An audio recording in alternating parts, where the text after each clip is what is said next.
GSTR, Ghana Standards Authority. They're here. We're talking mattresses. Let me find out what this is about. Good morning, gentlemen. Very good morning to you, Jerry.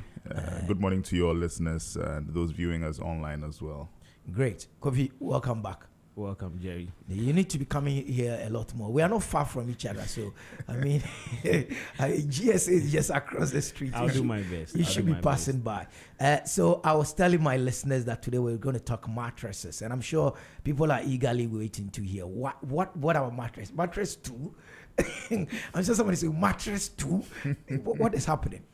Well, Jerry, it's important that we talk about some of these things because everything that we consume, and consume being that we take into our bodies or we use, we sleep on, we drive in, all these things are governed by standards. Okay. And these standards essentially are meant for us to determine if these products are, one, fit for purpose, okay, and two, safe to use. These two are very important parameters. So as a country, we decide for ourselves, for instance, what the yardstick should be for us to measure any product as being safe to use and fit for purpose. Okay. So if we say a mattress, you're expecting that it should be something that you can sleep on, you'll be comfortable, it won't pose any health risks to you. There are certain parameters that we are looking out for. And if those things are missing, essentially what you're doing is putting yourself at risk. The issue with some of these products is that the effect is not short term usually. Okay. So you'll be on it, you think it's good, you're sleeping on it, you got the best deal in town because you bought it for the best price ever and all of that. You are having your Black Friday in February, all year round it's a Black Friday for you. 5 years, 10 years, then you start complaining about your spine, you start talking about your waist and your joints and all of that. And it's from some of these things. Or let's say there's a fire outbreak in your house, touch wood. We expect that something that is called a mattress should be fire retardant enough. So if it starts burning, if it catches fire right now, it should take a certain period before the whole thing gets consumed or it affects other things, the fire spreads and all of that. But what you are lying on, unfortunately, even though it's called a mattress, it may walk like a duck, it may quack like a duck, but in this case, it's not a duck. It's not a mattress you are lying on. What am I lying on? You could be lying on packaging material. It's quite shocking, I know. When you buy your... Yes. Okay, let's pause here. Packaging material. Yes, packaging material. Yes, packaging material. You heard me 100% correct. Packaging material. When you buy appliances. Yes, the white thing that. Exactly. So you have seen it. That yes. Polystyrene. Yes. You have. Yes, wonderful. So I mean, yes, Jerry, I know. So what they would grind it. Or what? No, they don't. So you see, these things are stacked on each other. They produce it as sheets, little sheets. There are two types. Okay. There's one that crumples very easily when you. That's what they used to use back in the day. But these days they have more flexible ones. Okay. So if you bought appliances quite recently, those are the ones that they are using these days. The more flexible ones. So those ones tear. They don't crumble. Okay. Good. So that's the one I am referring to. Some people also call a different variant expandable polythene, PEPs. They have all manner of names for it. But essentially in Ghana here, those things are packaging material, So, So people are sewing cloth around these things nicely, stitching it nicely and calling it high density mattress. You see, when you go to the market and basic economics, there's a product. Let's say the range is between, let's say, 5,000 to 7,000, right, for a particular quality or a particular standard or grade. And somebody's selling that same grade, that same quality, that same standard, supposedly, for like 1,000 cedis or 1,500 cedis. I mean, you should ask yourself, but this person, what sort of trick has he figured out? He has a magic wand. He's sort of figured something out that lets him cuts out the competition by more than half. You should ask yourself what is going on. So these things, it's too good to be true. It's too good to be true. And when it comes to these kind of products, if it's too good to be true, trust me, it is not true. So we have people sewing cloth around these things, stitching it nicely, putting nice logos on it, and selling it as high density mattress. What is supposed to be the composition of what should mattresses be made of? If not for this polystyrene we are talking about, what should mattresses be made of? So if you look at the Ghana standard on mattresses, the approved material is what we call polyurethane. So the polyurethane is the, for want of a better way of describing it, you see that yellowish, oranges kind of foam that we are used to, what we call foam. Yes, we know that foam. foam mattress. Good. That is the material that is approved for mattresses in Ghana. So if you're using anything else, and Jerry, let me even chip in at this point that these standards, we don't sit in our office and develop them ourselves. Anytime we're going to develop a national standard, what happens is that we bring all the relevant stakeholders around the same table, right? So we're talking about consumers, we're talking about industry players, we're talking about other regulators, academia, the research community. So everybody who has an input to make on the product quality is brought around the table, and the standards are developed by all of them. What the GSA simply does is to facilitate this process. So even though we say we are the home of standards, we set the standards and everything, in actual fact, we simply facilitate standard setting. So if as a country, we've sat down, we've done the research and all of that, and we say these are the materials that are approved for use, you know, as mattresses, especially mattresses that you will be sleeping on.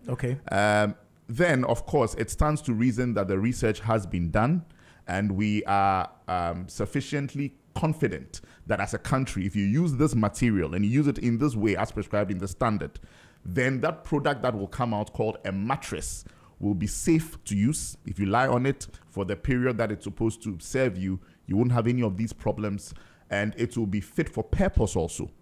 You know, but with the recent happenings that we have picked up, it's quite worrying. It's really, really, really worrying.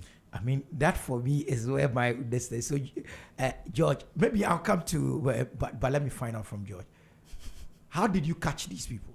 What happened? I mean, if there are trade secrets, obviously they'll tell you, journalists, you know this better. You never give up your sources. But of course, look, the way we work is that we rely heavily on intelligence, information from the public. As I speak to you today, just yesterday, a customer complaint came before me. Somebody had bought a mattress. He was on it and he was like, no, this is not comfortable. I don't know what this thing is. So he decides to unstitch it, and he opens it, and lo and behold, we have this packaging material inside. Oh, wow. So he came to the office. He's come to fill a formal customer complaint. But before that, we had picked up in intelligence. Because,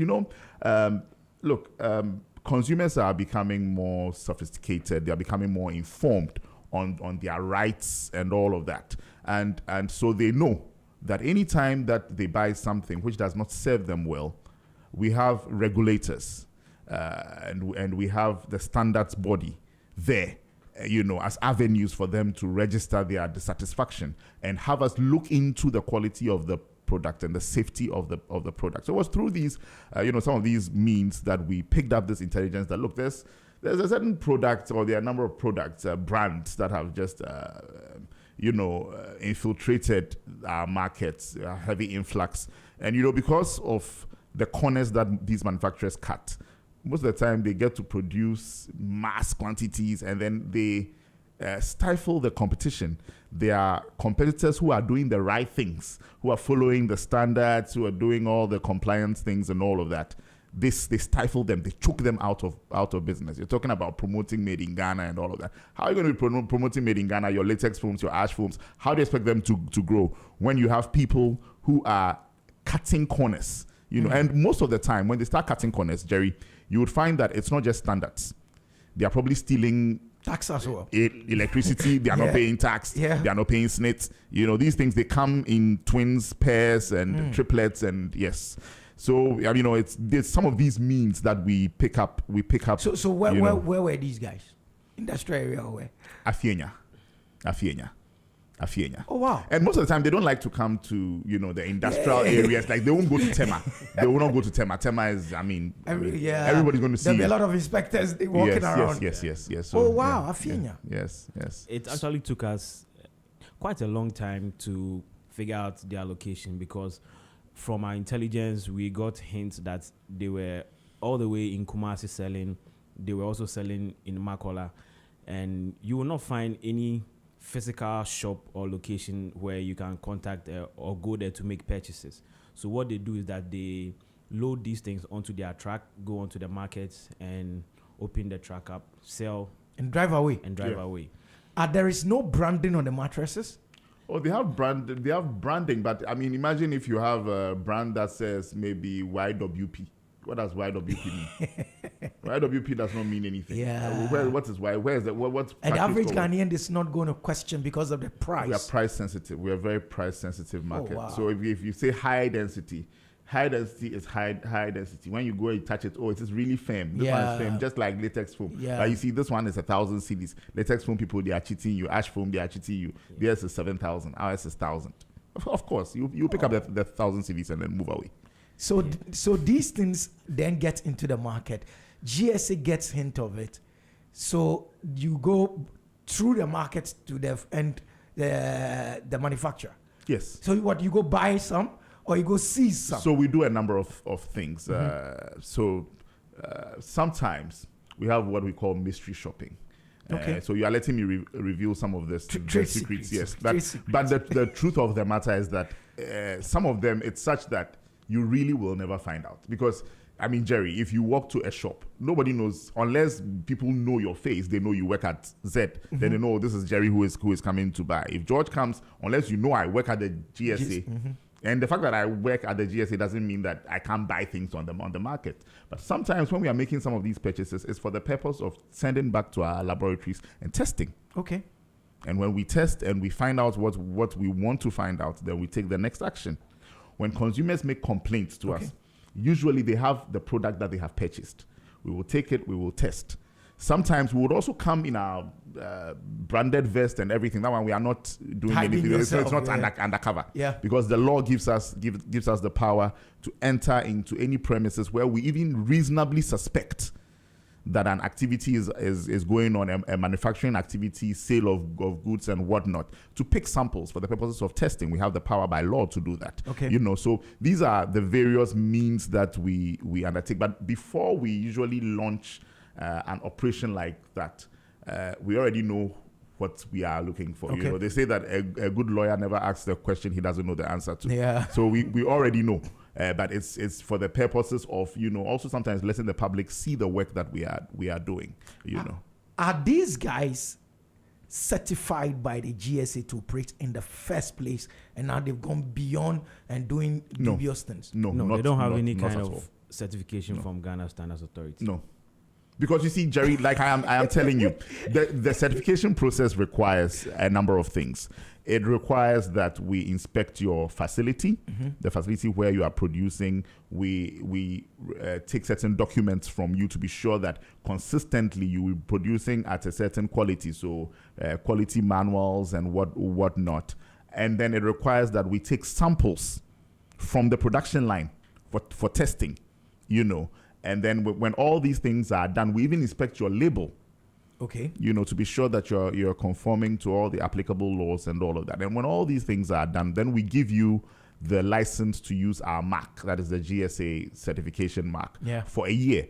But even within that 1 year, we'll be doing surveillance. So there are strict controls, that if you come in and you are certified along the line, unless you are a serious risk taker, where you want to suddenly start changing things without informing us. Because when we get you, we'll revoke the license. And not just that, there are strict penalties, very, very strict penalties by law that we can impose on you. So you typically will not find a certified product, a company that is operating according to the relevant standards and everything, seeking somewhere along the line to start cutting corners to this extent. Sometimes it happens, but not to this extent. So this company not certified. So then what? We're saying that they are foreigners. But they're Ghanaians. But Jerry, let me tell you the truth. The foreigners issue that we complain about here, the foreigners, they don't work by themselves. The truth of the matter is that before anybody can leave their country and come and set up, it's because somebody here is holding their hand. So yes, I can tell you that some of them are foreigners, but they're in cahoots with Ghanaians. Yeah, so okay, accepted. I mean, Charlie, if you give the Ghana man something, he will help you register the company and everything. So these guys come in, and you're saying that they then look at the market and say, let's be devious. There's an opportunity, yes. There's an opportunity for us to, these guys are, we can take them for a ride, Yes. Okay, so Jerry, let me tell you this. maybe I shouldn't, but I think for our consumer protection aspect, we need to let people know how dangerous some of these things are. Usually getting towards the end of every year, our markets are flooded with a lot of imports. Okay. In as much as people are trying to run promotions to give you value for money or to give you something extra from what you are buying, you should be very conscious of what you are purchasing. Okay. And don't just fall for cheap products, because they come along with so many complications. It looks like that is a problem in Ghana. It will surprise you to know that the whole enclave of where this factory is has a police station right in front. They wouldn't know. I mean, exactly. You don't expect them to walk in and say, "Are you certified by GSA?" As a matter of fact, we have some of the policemen have actually purchased some of these mattresses and are sleeping on, and they have no idea that they are sleeping on rubber and it's not foam.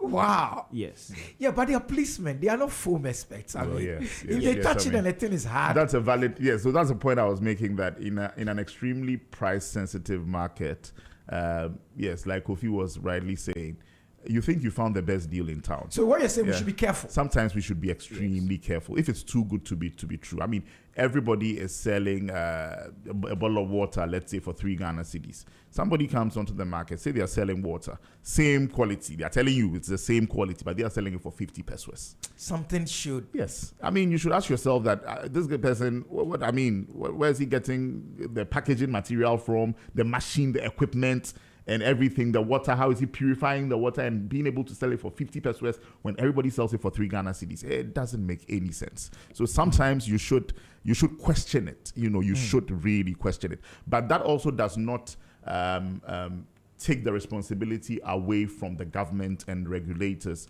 and the bodies that have been put in place to, as it were, protect consumers, because you can go to bed because you know that there's a security man, watching. Yeah. When the watchman also sleeps, then there's a problem. So yes, even though we are saying this, we are not trying to, shirk the responsibility that has been placed on us, because that's why we are paid with your money to protect you. So it's absolutely important that we also step up our efforts, and that is why we're doing this campaign against substandard products. That is why from about maybe 2017 till date we have been waging war against all manner of substandard products, from electrical cables through mattresses to everything that you can think about, because there is no Ghanaian who deserves anything less than to be protected 100% from substandard products. Yes. It's 8:30. We're talking to George and Kofi from the Ghana Standards Authority. We're looking at mattresses, but obviously we'll go into other discussions as well. The average Ghanaian consumer is not curious enough. It's a curiosity. Yeah. What is the word? I mean, if it's not curiosity, because I don't want to say that we are gullible. We are not. We are not gullible. What I would say is we don't don't ask enough questions. What is it? It's not about questions. I think because of money, a lot of people don't ask questions. Rather drawn towards any price which is less than what they are expecting, and that usually is where the problem lies. Also, in as much as Ghana Standards Authority is doing its best to make sure that we rid the market of some of these products, a huge part of consumer protection falls on consumers and not only the regulators. Because Ghana Standards Authority has roughly about a little over 1,000 staff across the country, in a country where we are over at least 35 million. Yeah. Obviously, certain things may go on which we will need the consumers or the general public to inform us. So we have our customer service, which is always ready to receive complaints, and we act upon them. Because if consumers are purchasing these products from the market and they are sort of okay about it and not complaining, or rather complaining but not using the right channel to complain, it's like a wasted effort. In as much as we are all trying to safeguard our country from some of these bad products, we will plead on the general public to make sure that they always come to us with such information. It does not mean you are doing the wrong thing, mind you, some of these products can end up in your own family. Yeah. In your own family houses, in houses of your friends, and even your colleagues. Like I said, some of the police we went to do this enforcement activity with were already sleeping on some of these mattresses in their homes without their knowledge. They had no idea what they were sleeping on because the mattresses have been covered and it's being sewn. So that's where the difficulty is. So we always speak to the general public and we ask them that try as much as possible and come forward with information. A lot of people think it's a bad thing to do that. It is not. Wow. And then maybe Jerry, to chip in quickly too, it's important, in this regard that we also get very deep collaboration with the media, because the tool that you have here is a very powerful tool. We're sitting here in East Legon, but we're talking to millions of people across the length and breadth of the country. It's important that we dedicate time, some of the media space to, some of this education on the regular, so that people get to know that, one, as consumers, they have rights. Even the fact that you bought something for less than the market price does not mean that you have to be ripped off. Everything on the market must meet the minimum standards. Somebody can decide to say that mine is a higher grade. I've put more into it. There's a reason why somebody would buy an X car, and there's a reason why somebody would buy a Lamborghini or a Maserati or a Bugatti or whatever it is. But the one that is where we all use, that must also meet the standard. So it's not to say that everybody should go and buy the top end or whatever it is. No, there's a reason why they are grades. But the lowest grade must be fit for purpose and safe to use. And it's important that, we get this sort of collaboration with the media. Because, yes, Kofi is 100% right. But people will not report if they don't know where to report to. If they don't even know that they have rights as consumers. You go into shops and you see all sorts of things displayed. Goods sold are not returnable. What you park here at your own risk. Yes, there's a lot of misinformation and funny things that people are doing, in this country. But if you don't know that you have the rights as a consumer, and you don't know that this is where I can go to, and when I go to this place, I'll actually get results. Then you tend to think, well, I bought it for 1,000 cedis. I've used it for 2 months, 3 months. If it's spoiled, it's spoiled. It's fine. We'll go and buy another one. The person who bought his for 7,000, 8,000, 9,000 may use it for a lifetime, or may use it for 10 years. So at the end of the day, cheap things become very expensive. Cheap, no good. Good, no cheap. So this customer complaint forms you spoke about. So run me through. If I get a product or something that I am not comfortable with, I come to GSA. You don't necessarily have to walk all the way or drive all the way to GSA. You can call any of our numbers, and our customer service desk is always ready to give you the appropriate response or give you the direction that you need. I just go in, I call them, I say, I use this thing, it is da, and then what? They say, bring it over and let's see. They'll take the details and then run by it. If they have to get a sample from you as you are stating or as you are making your claim, they will do that, and then we'll run the test in the laboratories. If they pass, then you are fine. If they don't, then we move a step further. I don't pay anything. No. And you won't see I'm lapo. Oh no. You see, Jerry, like I am telling you, we need the collaboration and the support. Without the information, we can't work. Kofi made a very valid point. We have a little over 1,000 staff, maybe 20-something offices across the 16 regions of the country. We can't be everywhere, of course. And the modus operandi of many of these people who want to cut corners is that they don't go to the places where you will see them. So they go to some remote village somewhere. They go and see whoever the landowner is, purchase the land. They register some company and all of that. They don't bother to go and get any license. They don't have an EPA permit. They don't have anything. They set up a structure and all of that. They establish some distribution network. Kofi was even making the point. Some of these people don't even distribute through shops that you would find that have physical locations. They go adorn and all of that with trucks and, give some pieces to people, sell it that way and all of that. Don't call me. They sell it. They are gone. So you wouldn't even, tracing them becomes a problem. So if we don't report, if as consumers we don't report, we don't share information and all of that, it makes the work very, very difficult. Yes, and look, you should take pride in being the one who not only saved yourself and your family, but also saved perhaps the whole community or a country from some of the effects of substandard products. You should take pride in that. Ghanaians, we like this. I don't want to be the one to go and whatever. Yeah, that's why I don't want to go and yes, I don't want to be the one to. Okay, would you rather die? yeah. Would you rather? Would you be the supposed good person who is protecting the person who is killing you, whilst he makes a profit? And if you will be surprised at the sort of profits these people are making, and they are not even keeping the money here to develop the economy, to grow the economy, they are repatriating all the money. Most of these people who are doing this, they are making the money here and they are sending it back to their countries. So we need to be patriotic. We talk about patriotism. It's not about singing the national anthem or reciting the pledge and all. It's about protecting the country. This is the only country that we have, Jerry.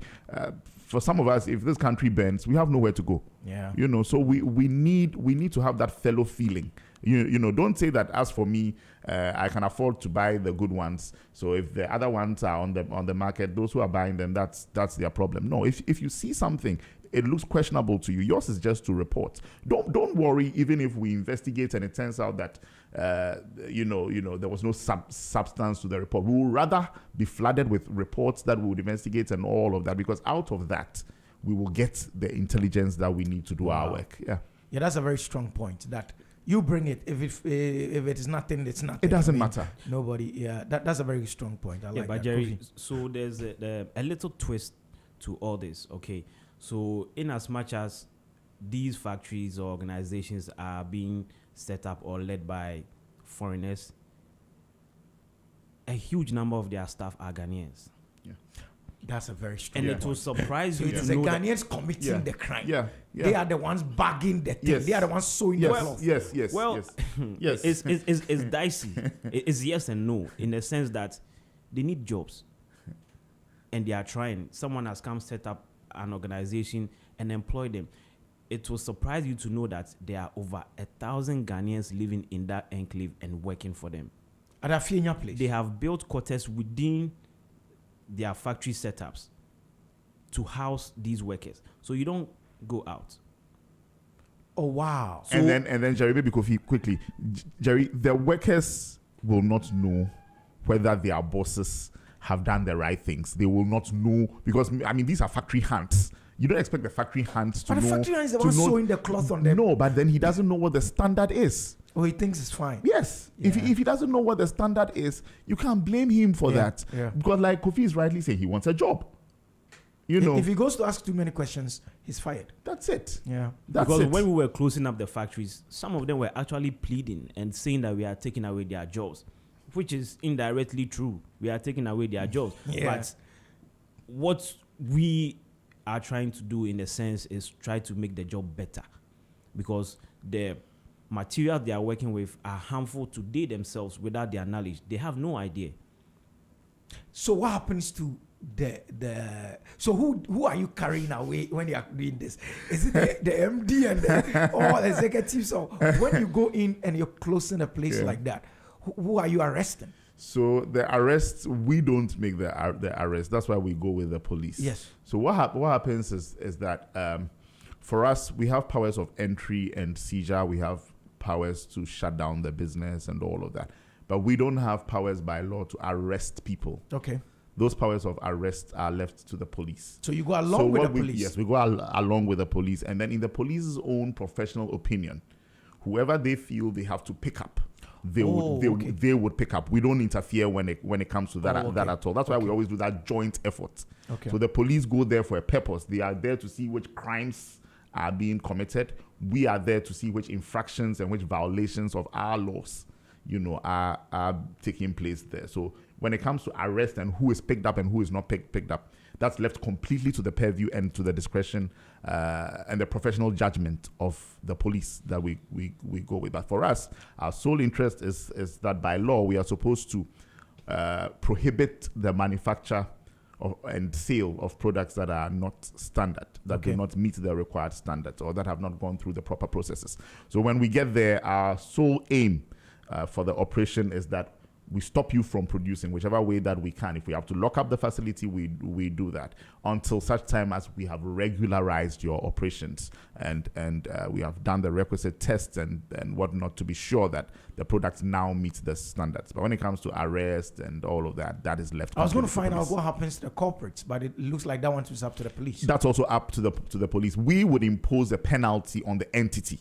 Okay. So if it's a WPM company, there's a WPM company that's a legal entity that's going to be levied whatever penalties that are prescribed by law, and whatever actions need to be taken will be taken by the company.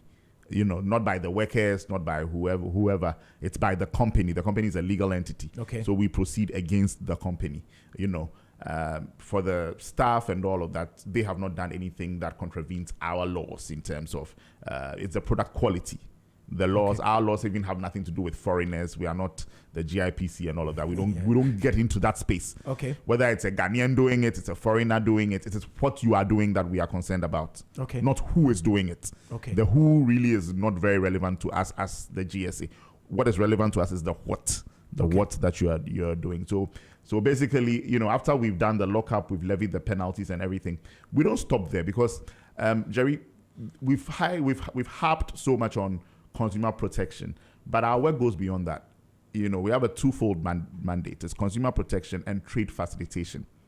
So while we are protecting consumers, we are also supposed to be promoting trade and facilitating trade. So the business concerns are also our concerns. So this particular Afienya project, it will come up again? Yes, definitely. If they want to do the right thing. But the police have carried the guys away. But that is because they've committed crimes in the eyes of the police. They will be taken through whatever legal process, and the courts would make determination, and that's fine. But for the business itself, if the owners want to regularize, they want to do the right thing, they have two options. Either you agree to do the right thing, or you shut up shop and go where you came from. Okay. Yes, but if you want to do the right thing, part of our mandate, the trade facilitation arm, is to hold your hand and show you that, Chairman, in this country, these are the laws, these are the standards. This is what you have to do, Okay. And we will test and we will certify and all of that. Then you can produce. There's no problem there. We are not interested in stopping businesses for the sake of stopping it. We are interested only in stopping bad businesses that produce bad products. That's all. So if you say you've turned over a new leaf and you want to do the right thing, we'll hold your hand. That's our job. We'll hold your hand, we'll guide you.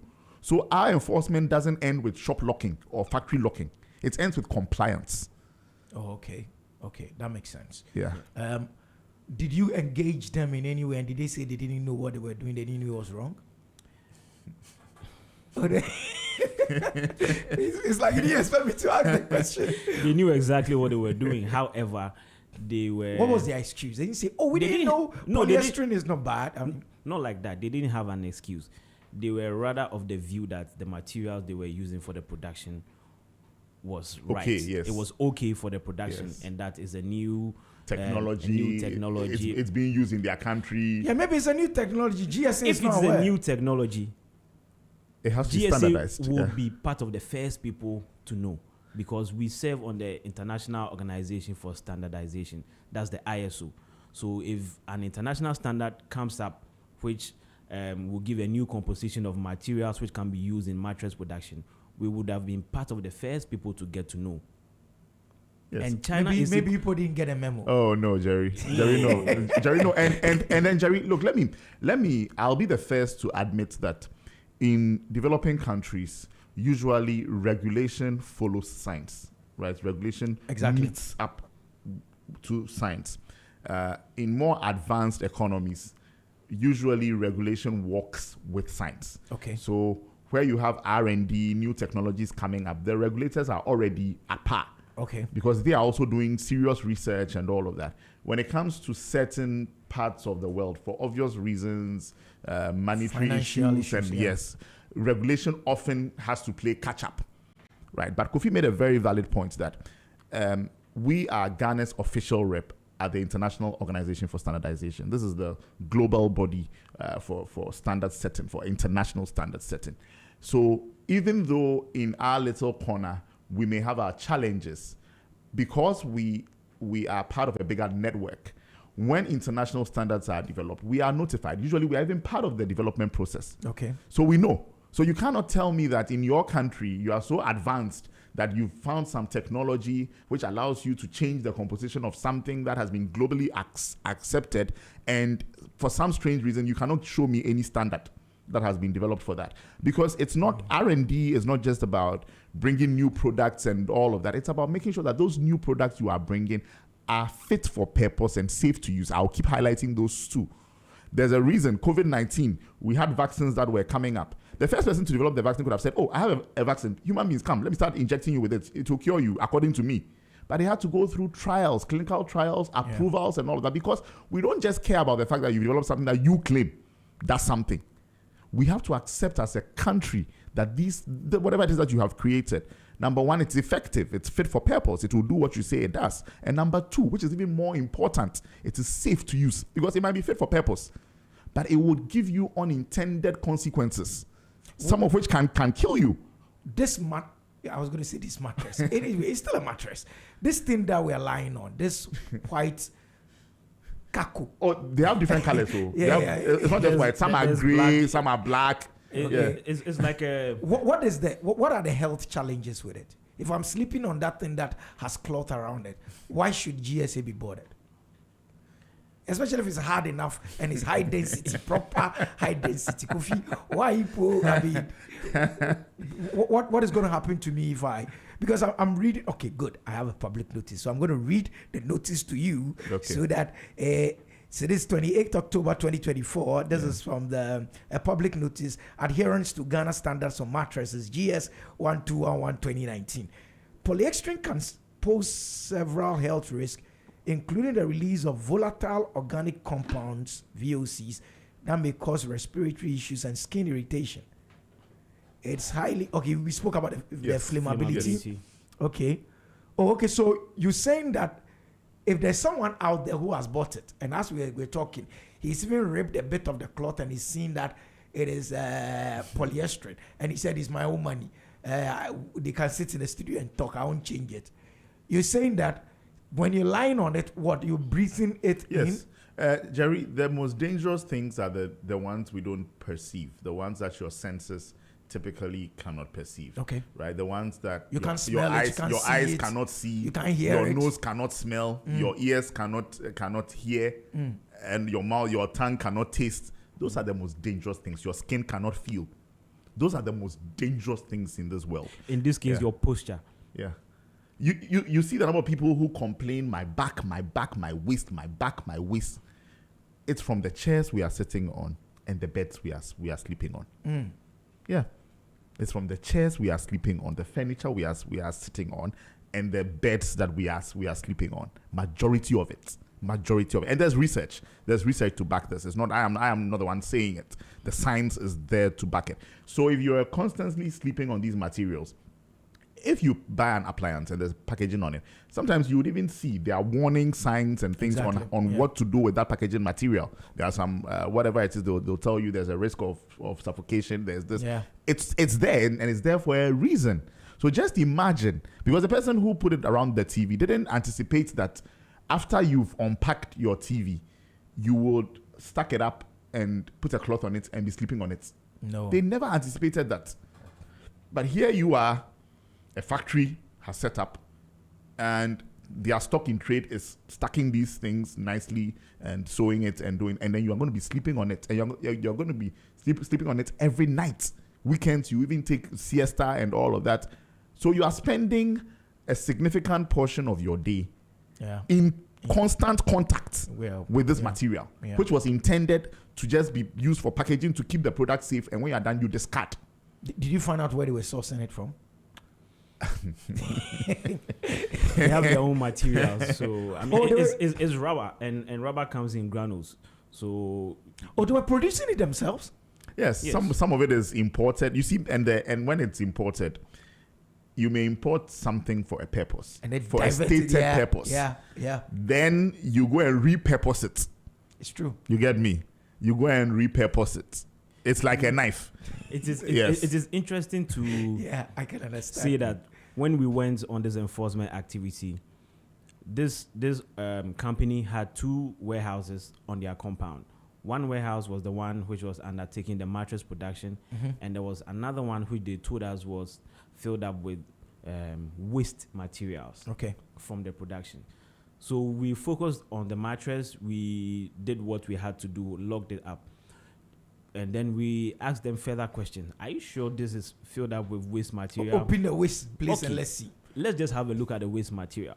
We opened this other factory, and it was a whole TV assembly plant. And Jerry, I like the way your producer just said, whoa. Yeah. Top guys, man. Top guys. We it's a deserve them. whole TV assembly plant. Yes.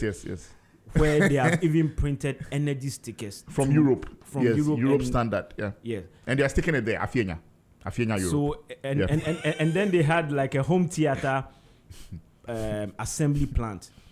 You know, buy one. Jerry, you see. I'm coming to a point. Yeah. So the same polystyrene material which they are Yes. using for the mattresses, It's being used for the they'll use it for packaging of the packaging TV. as well. Yes. they use that same Yes. material to pack, because in fact that is the actual use of that material for packaging. Yeah. So they have used that material to package some of the TVs they are selling. And customs would not know. They think they are bringing it here to package. Yes. Yes. Because they have Assuming they have an assembly plant and they are Whoa. producing TV. Even the TVs. Look, Jerry, if we are making made in Ghana TV, you don't want us to be happy and let everybody know that. Why are you sticking Europe on it? Why are you sticking Europe on it?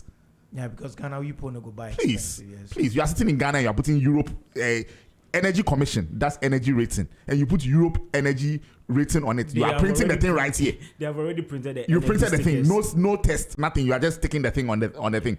No, I mean, Actually, the guys came. They came. Yes. They came. Pa. And They came. I think we have probably said enough about consumer protection. I would like us to focus on a very key aspect of what we do as GSA, which is facilitation of trade, in the sense that we have local manufacturers.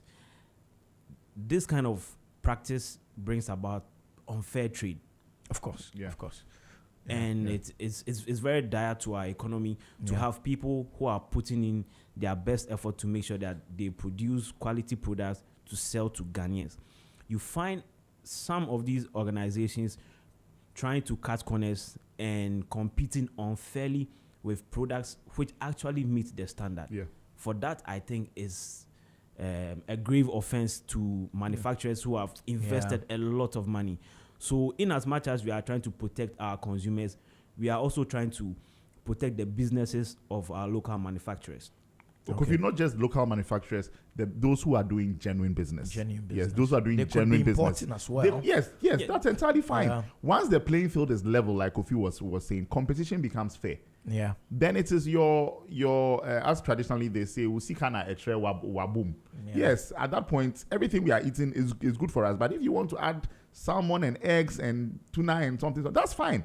But at least the basic one, the person who's adding herrings or is not adding anything, right? It's also healthy.